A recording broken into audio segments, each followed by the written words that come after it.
السلام علیکم۔ ہمارے شاجی رضا یوٹیوب چینل میں ہم آپ کا استقبال کرتے ہیں۔ ہمارے چینل کو سبسکرائب کیجئے، شیئر کریں، لائک کریں۔ آقا نعمت صلی اللہ تعالی وسلم مکے کی سرزمین پر پیدا ہوئے۔ مکے کی سرزمین پر ہمارے آقا نعمت صلی اللہ تعالی علیہ وسلم پیدا ہوئے، اور جب آقا نعمت صلی اللہ تعالی وسلم نے اپنی نبی ہونے کا اعلان فرمایا، رسول ہونے کا اعلان فرمایا، اور جب مذہب اسلام کی تبلیغ کی، مذہب اسلام کا چرچا کیا، مذہب اسلام کا پرچار کیا، تو مکہ کے رہنے والے مکے والوں نے آپ پر ظلم و ستم ڈھانا شروع کر دیا۔ ظلم و ستم کے پہاڑ توڑے گئے، میرے آقا کو طرح طرح کی پریشانیاں دی گئیں۔ آقا نعمت صلی اللہ تعالی وسلم کو مکے والوں نے ہر طریقے سے ستایا، یہاں تک کہ آپ کو مکہ شریف کی سرزمین چھوڑنا پڑی۔ اور جب مکہ شریف کی سرزمین سے ہجرت فرما کر آقا نعمت صلی اللہ تعالی وسلم جب مدینہ منورہ کی سرزمین پر تشریف لائے، تو مدینہ منورہ اس شہر کا نام یثرب تھا، اس کا نام پہلے یثرب تھا، اور یہ شہر بلاؤں اور وباؤں کا مرکز تھا، بیماروں کا گھر تھا۔ مگر جب رحمت عالم صلی اللہ تعالی وسلم کے قدم یہاں آ گئے تو اس شہر کو خدا کے محبوب سے نسبت حاصل ہو گئی، اور یہ مدینہ رسول کہلانے لگا۔ تو نسبت رسول کی وجہ سے اس کو یہ شرف حاصل ہوا کہ پہلے بیماروں کا گھر تھا، لیکن اب یہ دارالشفا یعنی تمام روحانی اور جسمانی علاج، تمام روحانی اور جسمانی علاج ہونے لگا، اور سب کا سب یہ شفا خانہ بن گیا، یعنی کیسے ہی بیماری ہو سب کے لیے شفا یاب ہو گیا، کیونکہ وہاں پر آقا نعمت صلی اللہ علیہ وسلم کے قدم پاک پہنچ گئے۔ جب حضور رحمت عالم صلی اللہ علیہ وسلم کو ارشاد فرماتے ہیں، یعنی مدینہ کی مٹی لعاب دہن میں لگا کر جس مریض کو بھی استعمال کرائی جائے، اس کو خدا کے حکم سے شفا حاصل ہوگی، انشاءاللہ تعالی شفا حاصل ہوگی۔ اسی پر مولانا حسن رحمۃ ورضوان ارشاد فرماتے ہیں، نہ ہو آرام جس بیمار کو سارے زمانے سے، نہ ہو آرام جس بیمار کو سارے زمانے سے، اٹھا لے جائے تھوڑی خاک ان کے آستانے سے، اٹھا لے جائے تھوڑی خاک ان کے آستانے سے۔ ہمارا آپ کے آقا نعمت صلی اللہ تعالی وسلم یعنی تمام امتوں میں آقا نعمت صلی اللہ تعالی وسلم کی امت تمام امتوں میں سب سے زیادہ بہترین امت ہے، سب سے زیادہ بہترین امت ہے۔ کیا کبھی آپ نے اس پر غور کیا کہ امتیں تو بہت سی ہیں، اگلی امتوں کی عمریں بھی بہت زیادہ طویل یعنی بہت زیادہ تھیں، اور ان کے اعمال بھی بہت زیادہ تھے، مگر کیا وجہ ہے کہ امت محمدیہ صلی اللہ تعالی وسلم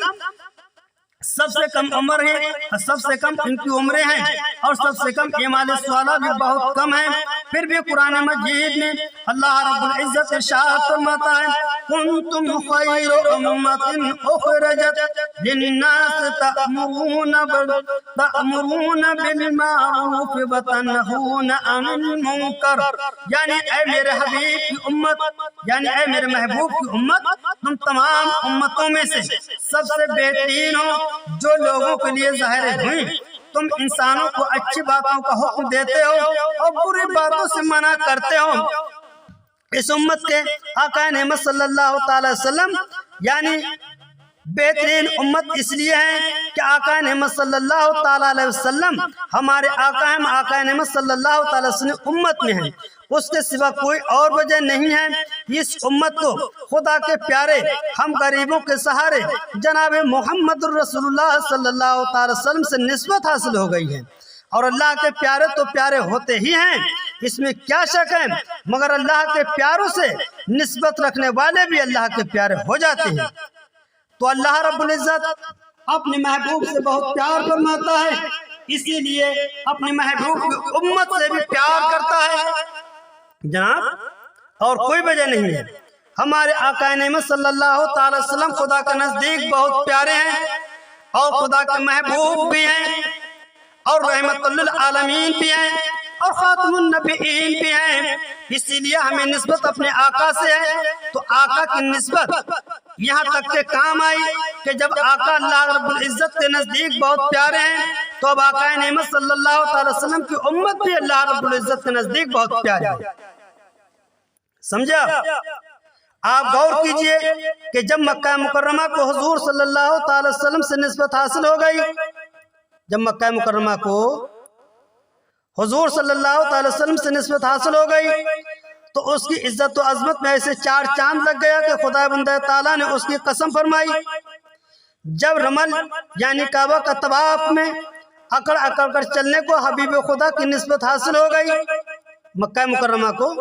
حضور صلی اللہ تعالی وسلم ہی کی وجہ سے تو نسبت حاصل ہوئی ہے، جو عزت ملی ہے، جو عظمت ملی ہے، جو وقار ملا ہے۔ اور یہاں تک کہ پروردگار عالم نے شہر مکہ مکرمہ کی قسم بھی بیان فرمائی ہے۔ یہاں جو رمل یعنی جو حج کے دوران ہوتا ہے رمل، کعبہ کا طواف، جو خانہ کعبہ کا طواف حاجی لوگ کرتے ہیں اور اکڑ اکڑ کر چلنے کو حبیب خدا کی سنت، حبیب خدا سے نسبت حاصل ہو گئی، اور یہ حبیب خدا کی سنت بھی ہے اور نسبت بھی حاصل ہو گئی۔ تو اکڑ کر چلنا اور اترا کر چلنا بھی عبادت بن گیا۔ جب شہر مدینہ جو پہلے بیماروں کا گھر تھا، نسبت حبیب کی وجہ سے دار الشفا بن گیا، یعنی شفا خانہ بن گیا، بیماروں کا علاج کا ایک گھر بن گیا۔ جب یہ امت محمدیہ صلی اللہ تعالی وسلم کی بدولت سب کچھ ہے، یہ جو دولت جو ہے اور یہ جو نعمت ملی ہے وہ مصطفیٰ جان رحمت صلی اللہ تعالی وسلم کا صدقے میں ملی ہے، تو پھر سمجھ لیجئے وہ جلسہ جس کو حضور صلی اللہ تعالی وسلم سے نسبت حاصل ہو اور اس کا نام ہی جلسہ عید میلاد النبی ہو، بھلا اس جلسے کی عزت و عظمت اور اس کی فضیلت و کرامت کا کیا کہنا؟ یقیناً وہ جلسہ محبوب خدا کی بارگاہ میں، محبوب خدا کی بارگاہ میں، بارگاہ پروردگار عالم میں وہ قبول ہوگا، اور بلا شبہ اس لیے کہ اس جلسہ کو رسول اعظم صلی اللہ تعالی وسلم کی نسبت کی وجہ سے وہ جلسہ قبول بھی ہوگا، اور تمام جلسوں میں سب سے زیادہ مکرم اور معظم بھی ہوگا، سب سے زیادہ عزت و برکت والا بھی ہوگا۔ اسی لیے جناب بالا اس کا نام جلسہ عید میلاد النبی، اس کا نام جلسہ عید میلاد النبی ہے، اور عظمت و تقدس والا بھی ہے۔ دوسرا کوئی ایسا جلسہ ہو ہی نہیں سکتا۔ اس جلسے کا نام جلسہ عید میلاد النبی ہے، اور عید میلاد النبی پڑھ کر عظمت و تقدس والا کوئی دوسرا جلسہ ہو ہی نہیں سکتا۔ اور یہ جلسہ جو ہے، اور یہ وہ جلسہ ہے کہ جو آپ گھر سے چلیں جلسے کی طرف کو تو ہر قدم پر ایک نیکی لکھی جائے، اور جتنی دیر تک آپ اس جلسے میں شریک رہیں گے، رحمت خدا بندی کے صاحبان آپ پر سایہ فگن رہیں گے، خدا کی رحمت برستی رہے گی، کیونکہ جس جلسے میں آپ حاضر ہیں یہ میرا تمہارا ان کا اور ان کا جلسہ نہیں ہے، بلکہ یہ محبوب خدا صلی اللہ تعالی وسلم کا جلسہ ہے۔ لہذا میرا ایمان ہے اس جلسے میں جذبہ عقیدت جوش و محبت کے ساتھ شرکت فرمانے والا بھی یقیناً خدا کا محبوب اور مقبول بارگاہ الہی ہوگا، وہ اللہ رب العزت کی بارگاہ میں مقبول ہوگا۔ یاد رکھیں کہ آپ اپنی میٹھی میٹھی نیند کو قربان کر کے اپنے نرم نرم بستروں کو لات مار کر پیر سے ہٹا کر ان کی یاد میں، یہاں تک کہ آقا نعمت صلی اللہ تعالی وسلم کی یاد میں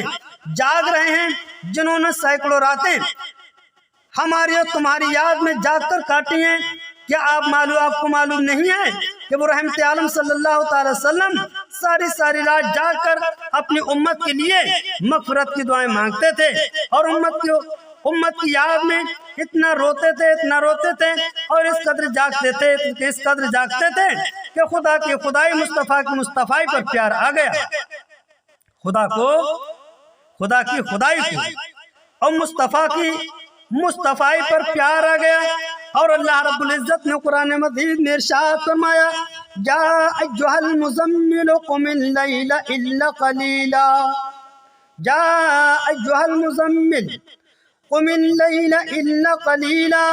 نصفہ او انقص منہ قلیلا او زد علیہ ورتل القرآن ترتیلا۔ یعنی اے جھرمٹ مارنے والے رات میں قیام فرمائیے، مگر تھوڑی آدھی رات یا اس سے کم کر لیجیے یا اس سے کچھ زیادہ کیجیے، اور قرآن کو خوب ٹھہر ٹھہر کر پڑھیے۔ محبوب خدا رات بھر کھڑے رہتے تھے، نمازیں پڑھتے تھے، دعائیں مانگتے تھے۔ حدیث پاک گواہ ہے، یعنی اتنی دیر تک کھڑے رہتے تھے کہ پائے مبارک پر میرے آقا کے برہم آ جاتا تھا۔ اللہ محبوب کبریا کی یہ شب بیداری، عبادت گزاری، گریہ وزاری کیوں تھی، کس لیے تھی؟ سنو، تمہاری ہی لیے تھا اے گنہگارو سیاہ کارو، تمہارے ہی لیے تھا اے گنہگارو سیاہ کارو، وہ شب بھر جاگنا اور رات بھر رونا محمد کا، وہ شب بھر جاگنا اور رات بھر رونا محمد کا۔ اور یہ جلسہ رات بھر میرے آقا نعمت صلی اللہ علیہ وسلم رات بھر اپنی امت کی خاطر روتے تھے، رات بھر جاگتے تھے اور اپنی امت کے لیے دعا کرتے تھے۔ اب یہ جلسہ میلاد شریف کیا ہے؟ اسی رحمت و شفقت والے آقا نعمت صلی اللہ علیہ وسلم کا ذکر جمیل ہے اور ان کی یاد کا جلسہ ہے۔ یہی وجہ ہے کہ رسول اکرم صلی اللہ علیہ وسلم کے اہل محبت یعنی مسلمانان اہل سنت محفل میلاد شریف کا اہتمام کرتے ہیں، تاکہ ہمارے اور آپ کے دلوں میں ہمیشہ آقا نعمت صلی اللہ علیہ وسلم کی یاد قائم رہے اور باقی رہے اور یاد ہماری تازہ ہوتی رہے۔